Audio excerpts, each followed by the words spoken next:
personally, the whole James Bond genre has no appeal to me at all. Well, you turned down for a role, but there's a bitterness in that. There is bitterness. You applied for the post. I should have been in. You enjoyed Dickens, didn't you, as a young? Oh, I love Dickens. Yeah. Yeah. Funnily enough, I was just reading Pickwick Papers again a couple of nights ago. Right. It's one of those great things that you can pick up Pickwick Papers and start laughing in seconds. Just open the book anywhere. And I think it was because it was written as periodicals, came out every month or whatever, that he just dived straight into it, and it's just such lovely vignettes of different stories. What a talent. Yeah. Your mother I read this, your mother used to read them to you when you were a young fella, did she? I fondly remember, she made a carpet, you buy these net things and you pull the wool through and you make anyway, she'd made this carpet, and that was in front of a gas fire, and I remember we were both lying there. I couldn't have been any more than 7 or 8, and she was reading Pickwick Papers to me, and the pair of us just couldn't speak for laughing. Really? It was just wonderful. Yeah. A really fond memory, that is. What sort of, was this a Glasgow tenement you grew up in? Yeah. It was, Yeah. Right. Yeah. And your dad, was he working a lot at the time as an actor? He spent a lot of time in London, away from us. He did, yeah. And he did all right, didn't he? He was, He was quite a polymath. He was an actor, a musician, a poet. He was a very good poet. Was he? Screenwriter. He dabbled with painting. Did he? Although he was completely untaught and I wouldn't say he was in any way an accomplished artist, but he loved doing it.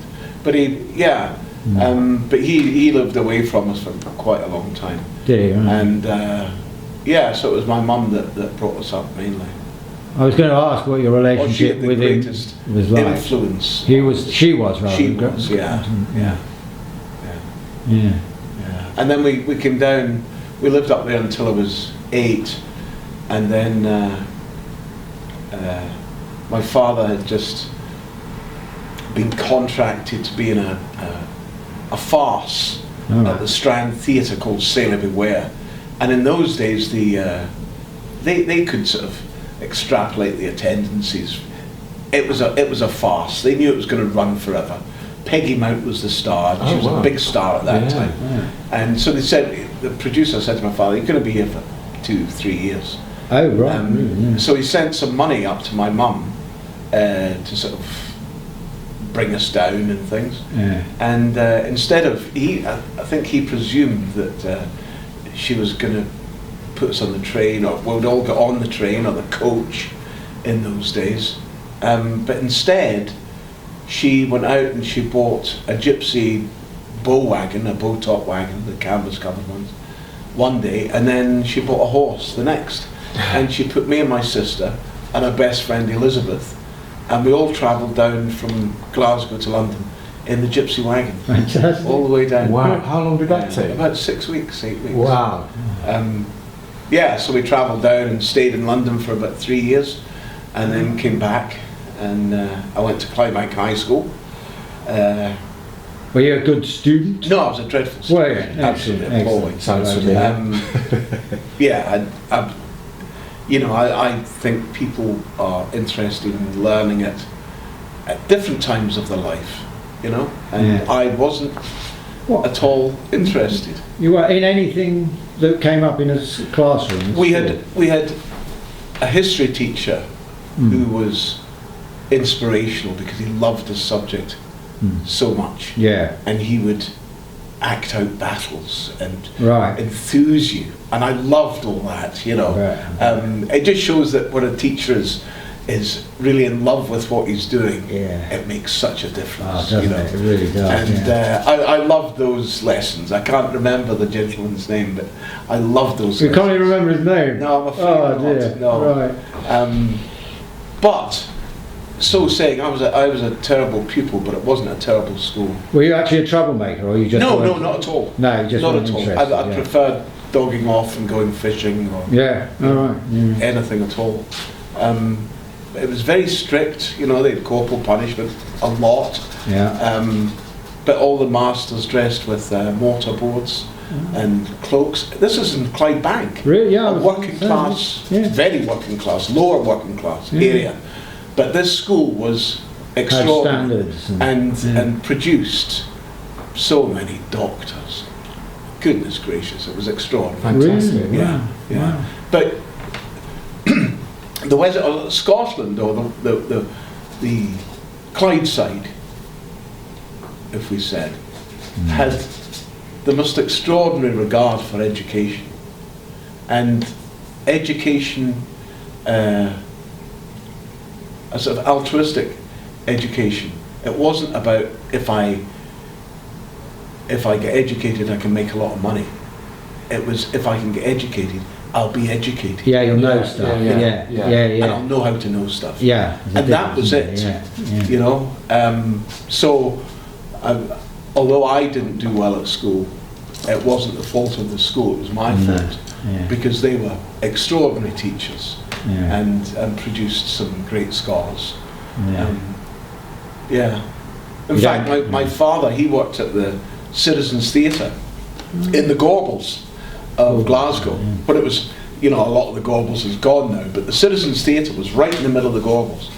And he said that when they were doing the classics, when they were doing Shakespeare, he said they would come in from the shipyards in their boiler suits and their dungarees, and they'd take off the dungarees and roll them up, put them under the seat, and they would sit there straight out of the factory or the shipyard.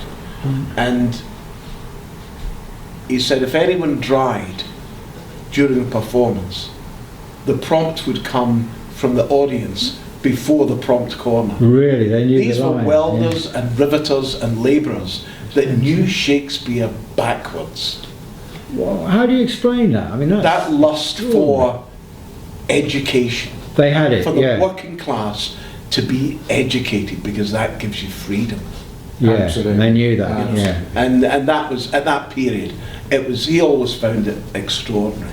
Yeah. In fact, there was an old actor who was quite, I suppose in those days you'd call him quite fey, called John Grieve. He was just a wee bit limp-wristed. So to say. And he was a lovely man. But anyway, he was doing 12th night at the Citizens, and he came out one night after the curtain had dropped, and he came out and he was waiting for his tram to take him back to his digs, and it was cold and dark and it was noisy and there was a lot of people around, and he said this terrifying man with scars on his face, a huge guy, came up, sort of stood beside him and looked at him with this glowering look, and John was saying, "Oh dear God, when's this tram going to come?" And the guy was staring at him, and John's getting more and more nervous. The guy hadn't said anything, he was just looking at him.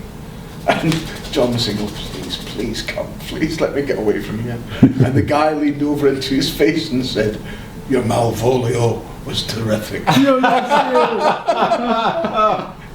Oh, great.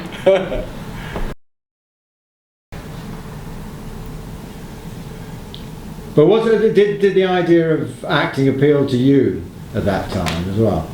Well, I quickly found out that it was absolutely useless at everything else. But you knew you were good at that, yeah. No, I wasn't any good at that. Oh, well, if you've seen my early films, you would know. Oh, right, okay. I've seen some of your later ones. I did with the late Frank Finlay. Oh, yes. Yeah. It was a film called Assault. I have never seen a more wooden performance.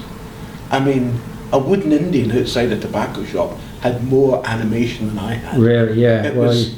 I was in wonder that anyone ever employed me again. You were, a bit different to your outing in the pyramid texts then, I assume. Yes, a little bit. That I mean, it was just, something you know. special. That was something special. I saw that quite recently. Yeah. Oh, did you? Yeah. Oh God! Wow.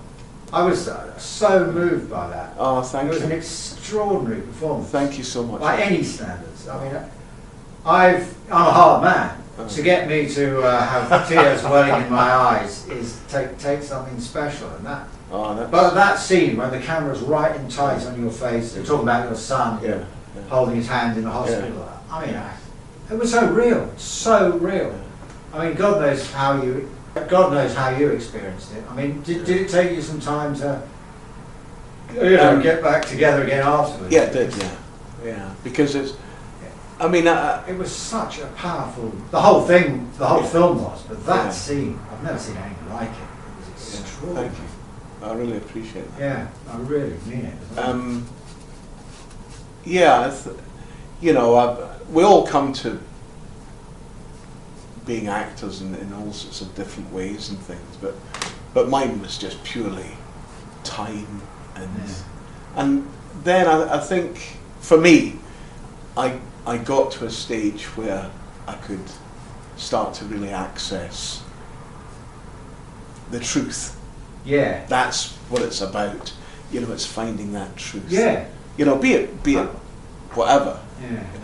But finding that in yourself. Yeah. And that comes out as, that's when people go, God, was that real? That was real, yeah. Exactly. Yeah. Exactly. Sometimes you see it and you can see the actors trying for the emotion or putting it on or something. Yeah.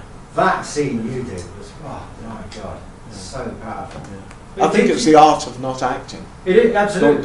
Don't try to act. Yeah, exactly that. Are you one of these actors who just knows how to act now? Or do you enjoy sitting around with fellow actors discussing Meisner and the method, technique? No, really. No, I just got on with it, and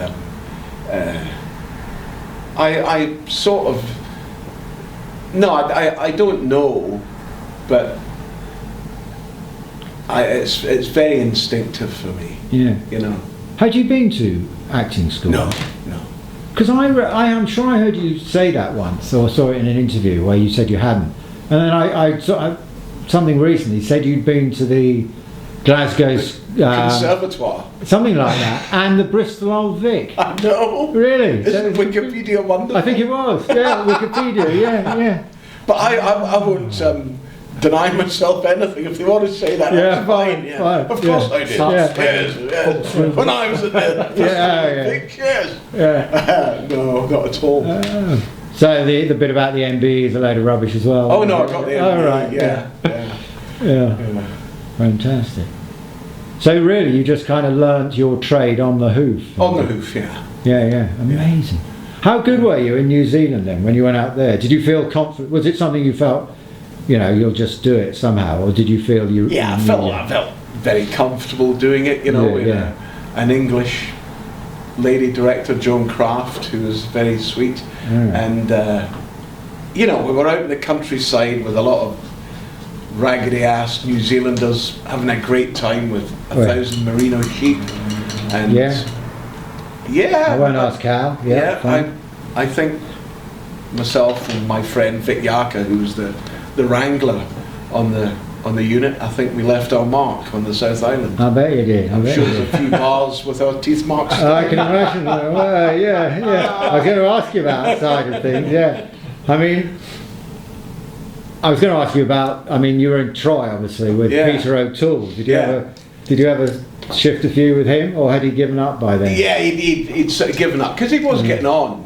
Although he never admitted it. I think his date of birth sort of was fairly fluid. Right, yeah. But he was a good friend of my dad's because they used to drink together. Oh, your dad did, right? And it was funny because Peter, the makeup guy, had said to Peter, "Oh, James's father was an actor." Anyway, Peter said to me, we're walking to the set one day, and he said, we were out in Mexico, and he said, "I hate this bloody place." He said, "American television is so bloody awful." He said, "So what I do is," he said, "I get my son to send me videotapes of British programs that he likes." Yeah. And he said, so I was watching a program last night, Dad's Army, I said, oh yeah. He said, you'll never guess who was guesting on that episode. And I said, who was that? He said, it was your dad. He said, and I cried and cried and cried. Because my dad had passed away with him. Right. So that was lovely. Yeah, wasn't it? Yeah. You never got into you were in you were in George and Mildred, I believe. I was, yes. Which was very scary. It was the first time I'd been in front of a live audience, which I've always tried to avoid, because they can get to you if they really want to. But you're quite a thick-skinned old trooper, aren't you? I would have thought you'd be able to handle it, because you've not been on stage much, have you? No, I've only done one stage play. What was that? It was called Shades, with Pauline Collins. It was like a three-hander at the Albury Theatre. Oh, we did a tour, Brighton, Bath, Woking, somewhere else, and then into the Albury. And it was directed by Simon Callow. Yeah, really, right, yeah. And it was a wonderful experience. Simon was just the most delightful, caring director. He was fantastic. And a Dickens lover. Oh, yeah. Have you seen his Christmas Carol? I haven't, I'm afraid. Oh my goodness, what a tour de force. Just absolutely superb. But I went to see them. My agent phoned me up and said, Simon Callow and Pauline Collins want to meet you at this stage play. I said, I don't do stage. She said, yes, I know. Do you want to go out? I said, yeah, I'll go along. I haven't met Simon Callow or Pauline. So I went along and had a chat with them. And then I was on my way home, my agent phoned and said, they'd love you to do it. I said, well, could you just phone them and say, thank you very much, but not for me. She said, sure, yeah, fine. So she phoned back and she said, Simon wants to talk to you. I said, well, could you ask him to phone me when I get home about 5 o'clock? Yes, I'll do that. The phone rings 2 minutes later. It's Simon. Ah, gee. And he said, come and have tea on Sunday. Oh, really? I said, because I'm not going to do it. And he said, no, but come for tea anyway. So my wife and I went up to Camden Town where Simon lived. And I said to Annie, my wife, I said, you have a look around the shops. I said, I'll be about half an hour. I'll just have a quick cup of tea and then tell him. You were just being polite. Cheerio, yeah. Decision had been made, yeah. So I come out 2 hours later from Simon's house and said I'll start rehearsals on Monday. he wouldn't hear of me saying no. Really? He just bulldozed me. Yeah. And I said, yes, but I don't know. That's all right. But what about, doesn't matter. He said, I'll look after you. And he did. He was wonderful. And it was the most terrifying. You with Scottish? No, not at all. No, really? Not at all. Cups of tea. But he was just very supportive. And it was the most terrifying. One of the most terrifying things that happened to me, just opening in the West End. Dear. How long did it go on for? We were there for about 3-4 months. So it was a good run for a three-hander in the West End. It was blooming good. Yeah. Did your nerves die down as you went on? Well, you have that strange thing of the utter terror of the first night. When you think you're going to die from fear, it's ludicrous. Yeah. But you do. We lived in Twickenham, and I decided to walk along the river and then get the little ferry across, walk up to Richmond here, and get the train into town to the theatre on opening night. And there was a guy that was running the little ferry, the little putt-putt boat that goes back and forward, or did go back and forward. And I thought, God, what I would give to have his job. Right. I just want a job where I don't feel sick, I don't feel frightened. What a lucky man. I thought he was an incredibly lucky man.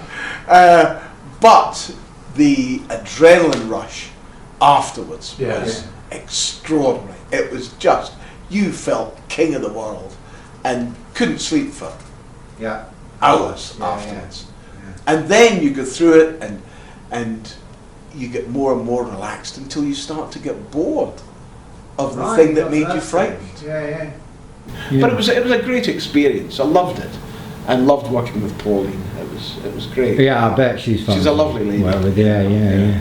Because there was talk, I think, about you taking the pyramid texts onto the stage. There was. You weren't totally averse to, were you? You know what? I spoke to Jeff Thompson, the writer, and the proposed director, and I thought, I cannot do that every night. No, I was going to ask you about I that. can't plumb those depths. It would have actually been a one-off, I think. Yes. Yeah. What you saw was what you saw, and I couldn't recreate it on screen. Let alone, I think it would have detracted from the piece. Yeah. That wasn't chain or anything we saw on the camera. That was one take. Yeah. Yeah. 94 minutes. Yeah. So, I'm glad I didn't. Yeah. I think that would have. No one could have handled that. Yeah. I'd have done a Daniel Day-Lewis. Yeah. What happened to Crack him? up completely. Yeah. You saw the ghost of his father. He was playing Hamlet, right, wasn't yes, he? And he completely went. Yeah. Wow. He had a friend of mine that was there at the time, Oh, really? and never went on stage again. That's an interesting thing about acting, isn't it? It's how you can present. This way, slightly back. No, sorry, back. Yeah, that's great. Sorry, just sorry. It's how you can present real emotion without. I suppose it's the difference because the Lee Strasberg approach is you bring up your own experience to fuel Absolutely. that feeling. Yeah. Which, I imagine, I assume Daniel Day-Lewis is from that sort of school of acting, do you think? Yeah. Where it can affect you psychologically. Yeah, and it does. Yeah. Yeah. But I mean, what did you do? I mean, in the pyramid texts, you didn't use that technique, did you? Yes. Oh, you did? Yeah. Right, yeah. Yeah, I drew a lot from myself, and I could see, because it was a sort of continuous piece. I could see it coming like a train down a tunnel. Was it you seriously shot on one day? Yeah. 3 days we shot, but the other 2 days were just ups of different little bits. So you could see the whole thing. 94 minutes. Wow. Boom, there you go. But it was like a train coming. Right. And you just had to say, well, whatever happens, happens. Yeah. Because I was so into that character.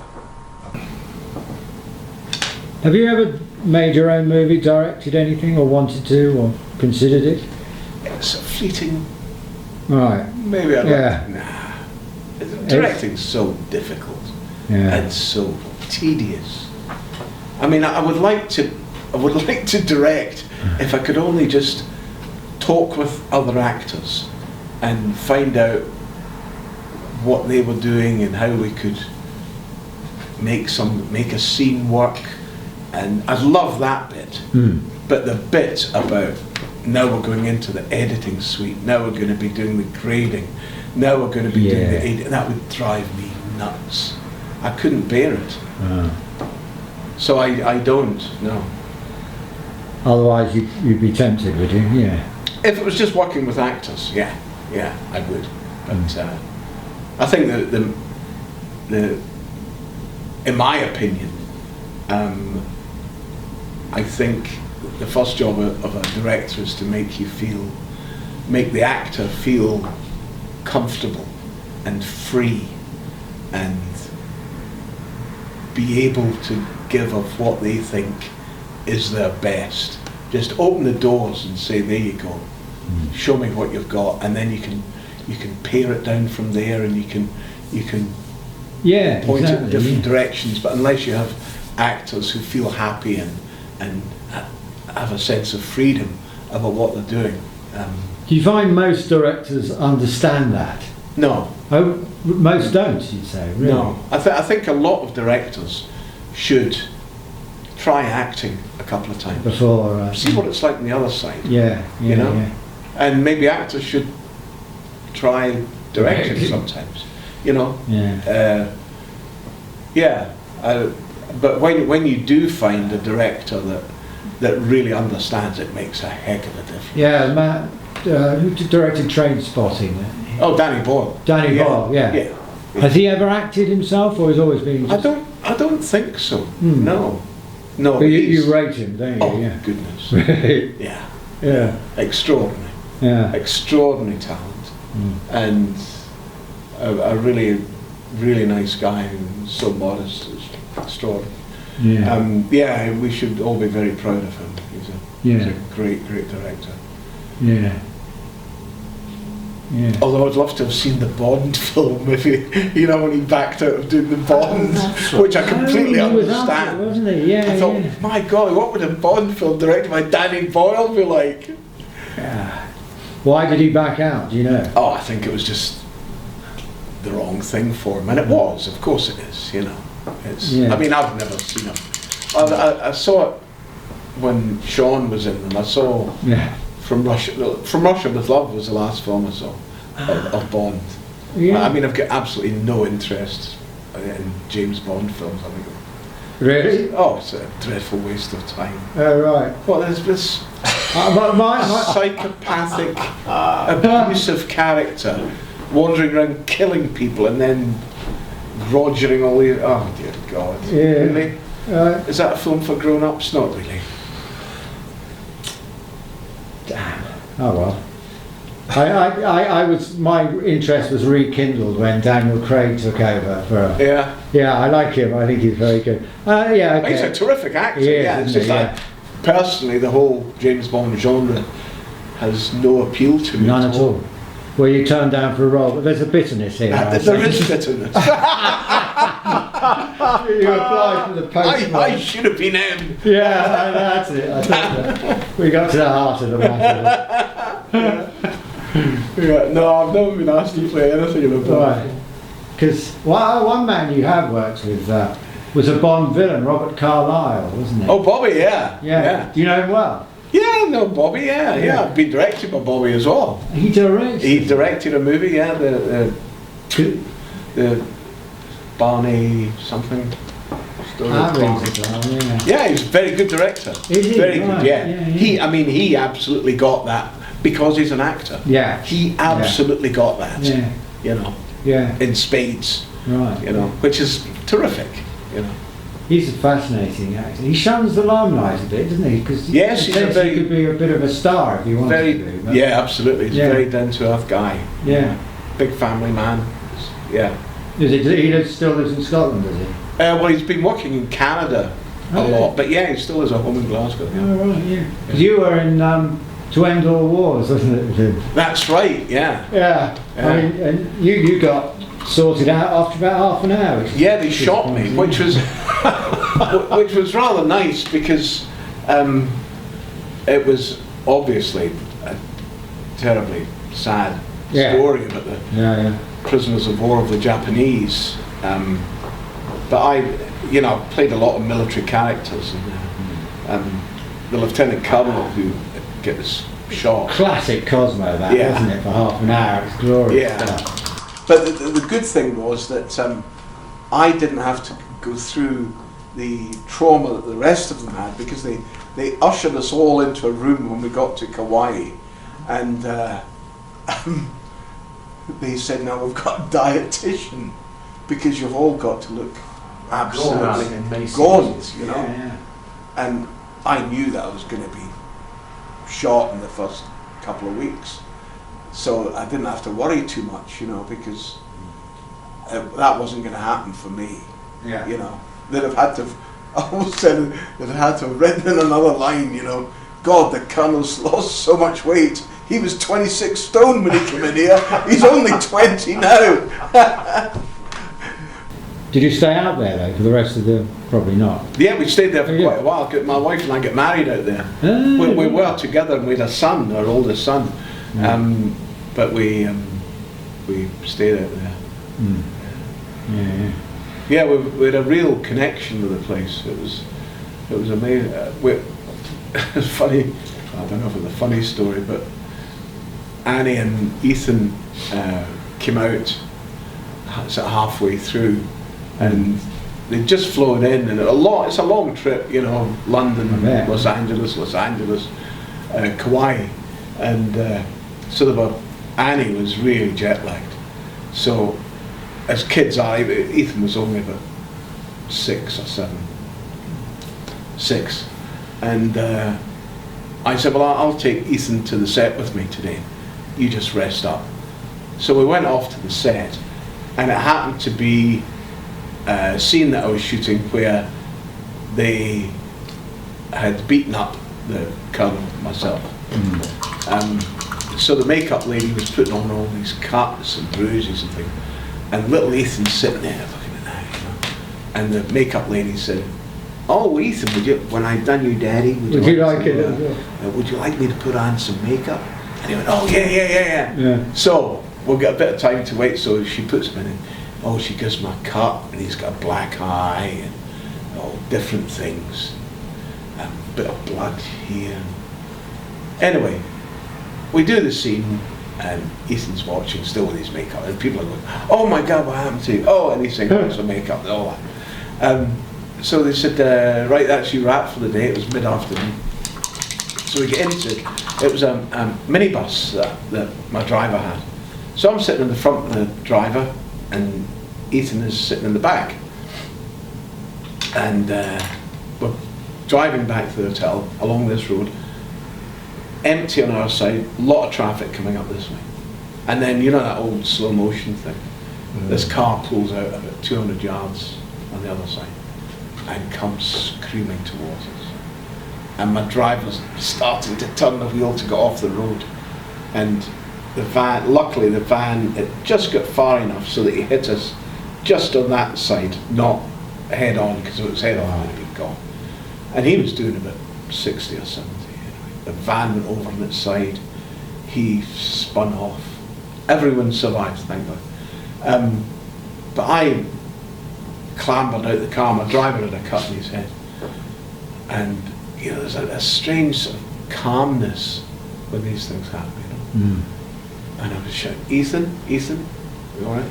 And I thought, "Oh dear, what's happened?" And then this little voice said, "I'm here, Dad." And what happened was when the car hit, my son had rolled into the footwell of the van, and everything had fallen on top of him. And he was fine, he was in a little tunnel. Wow. And out he came, absolutely fine. And God bless them, all the people that had stopped. And they were lovely, lovely people. Wow. Very caring. And this lady said, "I'll put your son in my car, just so he's okay there." And they've taken all the details. The police arrived really quickly. You know what American police are like? They're quite brusque. Yeah. You know, they're not the English Bobby, you know. No. And the guy's taking all the information. He said, "Anyone else in the car?" I said, "Yeah, my son, but he's fine. He's absolutely okay. Where's your son?" I said, "He's just in that car." And of course he goes over, and there's a little boy Still had the makeup on, yeah. trying to explain to that policeman, no, he's fine. Yes, he's it's all right, makeup. really, yeah. And this guy's on the phone saying, "We have a child here with head trauma." No, it's okay. I bet he was loving it, wasn't he, your boy? Well, yeah, I think he was a bit shocked. Oh, well, he was still a bit shell-shocked. But yeah. just shortly afterwards, the same driver, we were driving along, and he said, you know the gods on the Hawaiian Islands, he said, they live in the volcanoes, these dead volcanoes. He said, that's what the gods are. And he said, the God on this island loves you because he saved you, and he saved your son. And Annie and I and Ethan were driving to the airport, leaving. And the guy, the same driver, said, "You shouldn't go." He said, "You should stay here because this place likes you, wants you." And Annie and I looked at each other, and for a couple of seconds, we nearly said, "Turn back, we're going to stay here." Really, right. Just how life could have changed. Close. Yeah. Wow.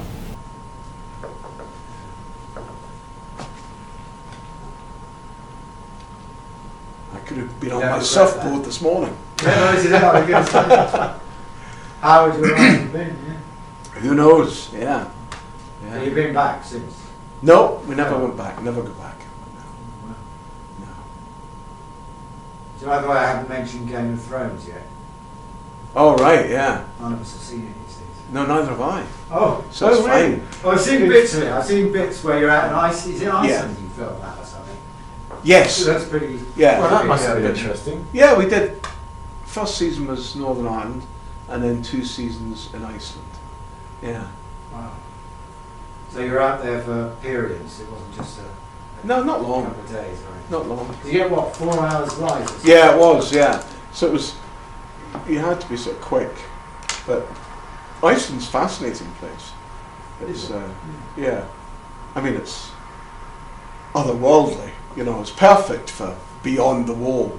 You know, this sort of this hinterland with all these dreadful monsters and things in it. You know, yeah. But extraordinarily successful series. I mean, God, yeah. it's great to be been, you know, all but briefly associated with the most successful television show in history. Just amazing. Well, you got killed off. I saw that scene as well, actually. Yeah, everyone sort of gets killed off. You know, Yeah. or most people. Yeah. Because you were a warrior, obviously, but The Lord Commander the Lord of Commander. the Night Watch. But a decent Yeah. source as well at heart, weren't you? Yeah. About the only decent soul, Oh, right. I think. All the rest of them were. You know, Really? Yeah. And of course, I'm one of the few people in a programme like that who's sworn to celibacy. So I was never involved in anything else. Because everyone else it was was like supposed to get be off quite a bit, all over the place. A bit risque. Yeah, Ah. What, in that way? yeah. Yes, he was a decent sort of man, you know, a man of honour. Ah, I've heard of these people. Yeah.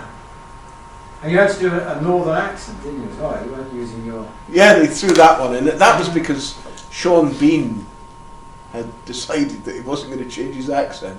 So we all had to do So you had to match Sheffield it. accents. Which worked because it gave a sort of separation between the wall and other areas. Yeah. Ever played an English toff? Yes. You have, right. Can't remember. You were an Emma once, weren't you? That, Oh dear God. oh, that was a good reaction. It's one of those moments when you It was think, shortly after Braveheart, wasn't what am I doing here? it? Really? Well, it was shortly after when Braveheart came out. My agent said the director called Doug McGrath is doing this film, Emma. And I went, Emma? Is that Jane Austen? Yeah. Oh, really? So I went to see Doug, lovely guy. Co-wrote Bullets Over Broadway with Woody Allen. But a really nice chap. All he for the 20 minutes I met him, all he wanted to know was about Braveheart.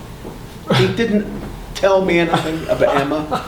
He didn't ask me anything apart from what was it like on Braveheart. So I left. I thought that was odd. That was your And then they audition. said, "Oh, would you like to play Mr. whatever his name was, Emma's father?" And I remember I got down there and I opened my Winnebago door, and I'm wearing these ridiculous tights, and it's like 7 o'clock in the morning. And I looked over and Ewan McGregor was standing at his door like that in his tights looking at me. I thought, oh God, what's this? But nah, Jane Austen is not my Not your cup of tea. not my comfort zone. Yeah. But it's pretty fulfilling. I mean, you've been sort of full-time in work since Oh, I've been decades, haven't you? incredibly lucky. Yeah, it's not like you Incredibly needed to fill in the gaps. Oh have my you? goodness, it's. Yeah. I mean, obviously, as a young actor, you have difficult periods, but even those difficult periods can be instructive, because the great thing about being two sides to it, that if you're a painter, you can paint all day if you want. If Yeah. nobody's buying your picture, your painting, well, you're still painting. Yeah. If you're a musician, you can play all day and you're still playing. Yeah. To be an actor, how do you do that? You need an audience. Yeah. They're part of what you're doing. Yeah. You can't do it without them. So actors in a really difficult situation there. No Because such they- thing as shadow acting. No, because they have to wait for someone else's support to put them in a place where they can do what they do, you know. Yeah. And William Hazlitt, the essayist, wrote a lovely thing called In Praise of Actors, which is so succinct and insightful. I have it hanging up somewhere, you know. But it talks about. It's like an essay, not a book. It's just a Yeah. one page. Yeah. But he says, you know, Hazlitt, what 1760 or whatever, and he only lived till he was about 26. It was amazing. But he writes that, you know, you can understand when an actor isn't able to act, the frustration that causes him. You know, that desire is being shut down and he can't express it anywhere. Do you blame him for going to the local tavern and getting pissed and maybe behaving badly? And then he says, on the other side, when an actor is taken up and raised to the very pinnacle of society and told how wonderful he is, can you blame him for quaffing from the cup as much as he can and enjoying that? You know, it's interesting. So we're very much at the mercy of other forces as an actor. But when you're not acting, as a young actor, whatever sex you are, that I always found that digging the roads or working in a bar or doing anything was always great, because you were observing other people that maybe one day, subliminally or consciously, that you would use in a performance somewhere. Yeah. You'd learn more about your species, Yeah. about how we behave. Yeah, exactly. You know? Yeah, And also I love the physicality of doing labouring job. I loved it. yeah. Yeah, you did at the time. Yeah, absolutely. Yeah. Absolutely. Yeah. You know, when you get, sometimes, not very often, but sometimes you do a job and you think, dear God, I was only there for 2 days. Look how much they paid me. You think, really? Anyway, that's just the way things work. But when you are labouring on the roads, like the Clydeside Expressway that I worked on, when that guy came round, they used to have a little box with brown envelopes on it, and he gave you your money. Yeah. You didn't have to say thank you to him. You didn't have to thank anyone, because you earned that money. You know, you knew it because your arms were tired and your back was tired. But there was something that helped. I know it's romanticising it, but I did feel that there was a dignity in that maybe you don't get from And a honesty. lot of other things. Yeah.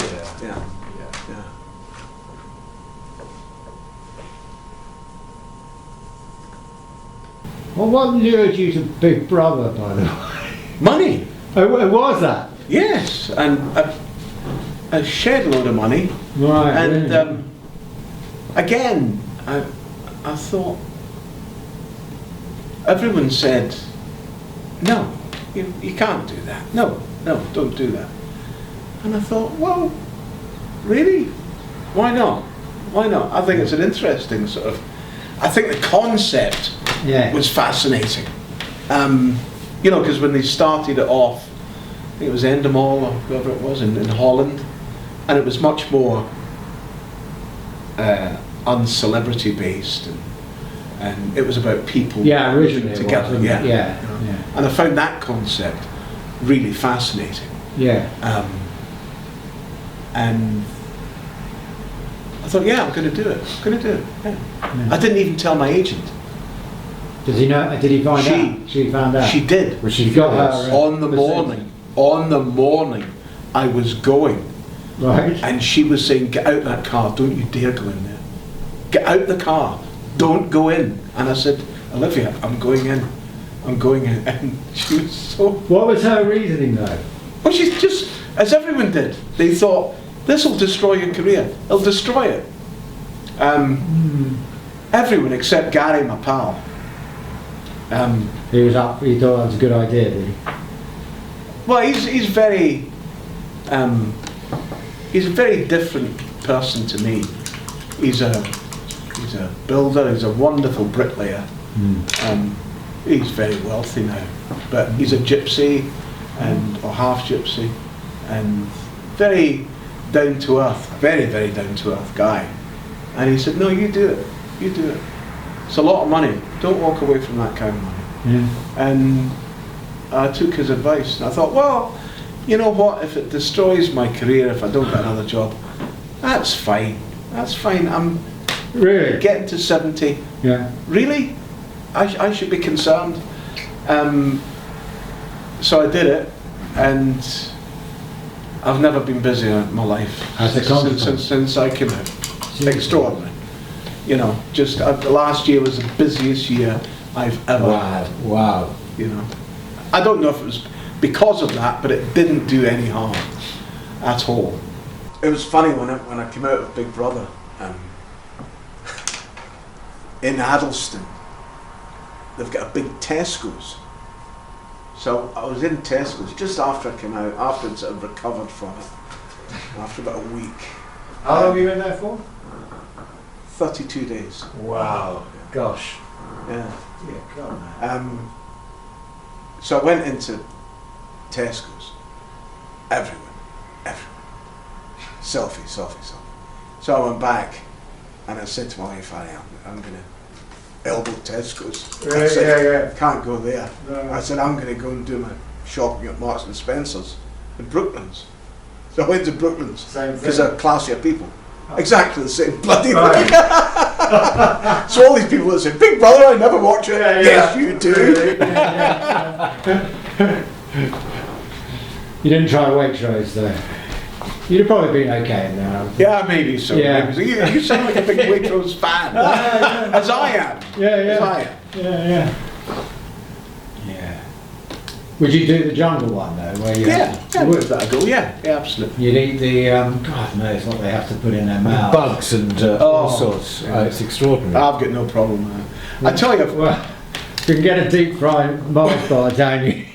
when I went to New Zealand, I was we'd rehearsed up in Auckland in the North Island for about a week or 10 days, and then we flew down to the South Island to this, at that time, a little town called Queenstown. I hear now it's a great big tourist resort, but in those days, this is a long time ago, 40 years ago, it was just a little one-horse town with this one hotel in it, and we were staying there before the whole wagon train of film cameras and all that sort of stuff went on the road filming. Anyway, it was my first it was a Sunday afternoon, and I went into went down to the bar, and I was on my own, and there was 3 guys standing at the bar. One was big guy, about 6'4", and then 2 other guys, and all wearing these duster coats, you know, for horse riding, and they've got the flat hats on, beards. You know those pale blue psychotic eyes? I think they all have them. And I thought, well, obviously they've got to be with the film crew, you know, like there's nobody else in the place. So I said, hi guys, how you doing? Nothing. Didn't say anything. They were just drinking their beers. Oh, fair enough. So I had a couple of drams, then a beer. I'm standing there, and a couple more drams. And then the director came down, this lady, and Joan Craft, and so I was talking to her, chatting away to her. I have to stress that I'd had a few drams by this time. Right. Anyway, I turned round, and in my beer, at the bottom of the glass, was a top set and bottom set of false teeth. Recently been in use, because they still had wee bits of food coming off them. And in the top of the foam was a moth, and the moths out there are huge. They're like flying mice. And this filled up the whole of the glass. It was live, flapping in the Like a bat. yeah. And these guys are still drinking this beer again. Really, really. So I took the moth out and I tapped it on the bar, ding, ding, ding, again, and ate the moth. Crunched it down. And I drank the beer, and I could almost remember the feeling of these teeth hitting my teeth. And I drank the beer all the way down, and I scooshed it across the bar. And I thought, the first guy that turns around, I'm going to hit him, and then we'll see what happens after that, but it doesn't look good. Anyway, I switched the teeth along, and this guy turned around with no teeth in his head, and he said, "G'day." He said, "My name's Vic Yarker." And he was the wrangler. And we were bosom buddies for So 6 you months kind of after. proved yourself, and that's what they were Yeah, we just, everybody laughed, and, Right. and we were, as I say, bosom buddies. You were, really? And yeah. God. We had a lovely time together, me and So you were ready to start swinging, I suppose, at the time. Oh yeah. Yeah, really, right. Because you have lost a few teeth over the years, haven't you? Oh, they've been knocked out. Has that been I've usually taken a on bit of set? Yeah, I've lost a couple of teeth, got my nose broken a few times, and yeah, but it comes with the tip. Because I was always playing characters that were, rough, tough sort of things. Yeah. And in life you get battered around a bit, Where did you learn to ride a horse then?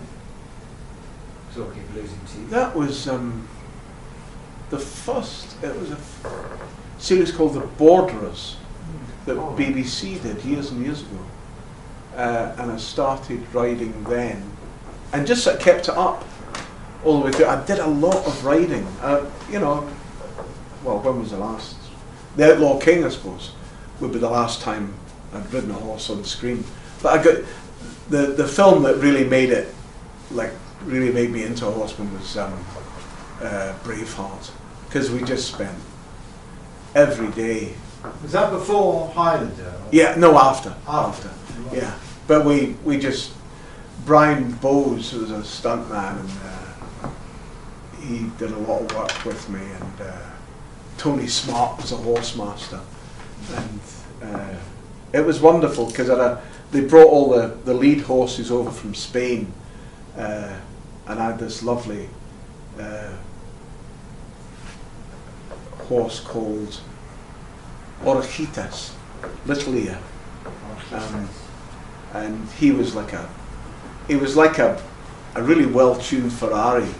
You could just ask him, and he would go like the wind.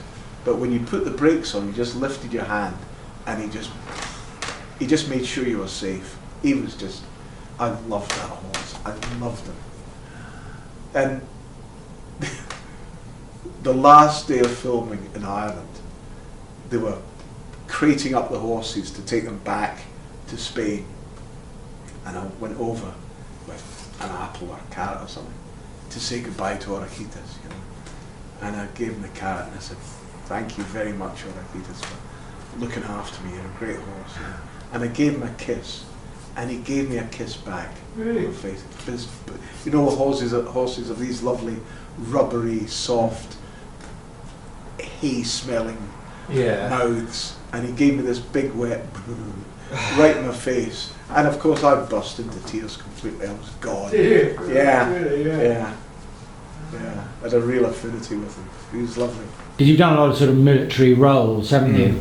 Did you ever consider actually joining the military or anything? I did when I was a youngster. When I was 17, I wandered into the parachute recruiting office. Right. I decided against it. And I am about to become a colonel in the Royal Regiment of Scotland. Honorary colonel. There is such a thing, is there? Honorary colonel, yeah. Right. Yeah. I assume you had to do some kind of assault course to earn this. No, it was only lunch. So I imagine you found relatively. Yeah, it's fine. I managed that. No, I helped out at some charity stuff, and then Bob Bruce, the the general in charge of the Royal Regiment of Scotland asked me if I'd be interested. So I was very, very, very pleased. What do you get? Do you get not a medal? Do you get? Is there anything you could wear? Oh yes, yeah. I go up about half a dozen times to visit my battalion, and it's more of a sort of, rah-rah, just going up to visit the chaps, and see how they're doing, and cheering them up and saying well done and all that sort of stuff. Right. And then there's a meeting of the colonels about 4 times a year, just where it's more about pastoral care and how they're getting on and things. It's just be great, and they're a great bunch of guys. Oh, right. Yeah. So it's something you're actively involved in. It's not just something no, you no, put on your no, mantelpiece no, or whatever. No. I'll be actively involved for 5 years. It takes, Yeah.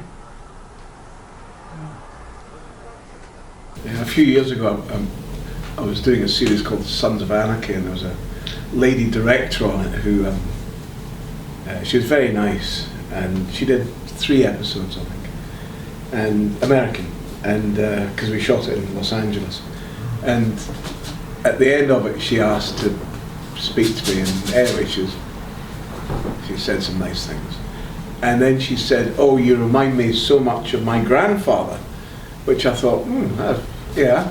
I said, "Oh right." He said, "Yeah, he was." She said, "He was an actor as well." I said, "Oh really?" I said, "Would I know his name?" And she said, "Oh, I don't know." I said, "What was his name?"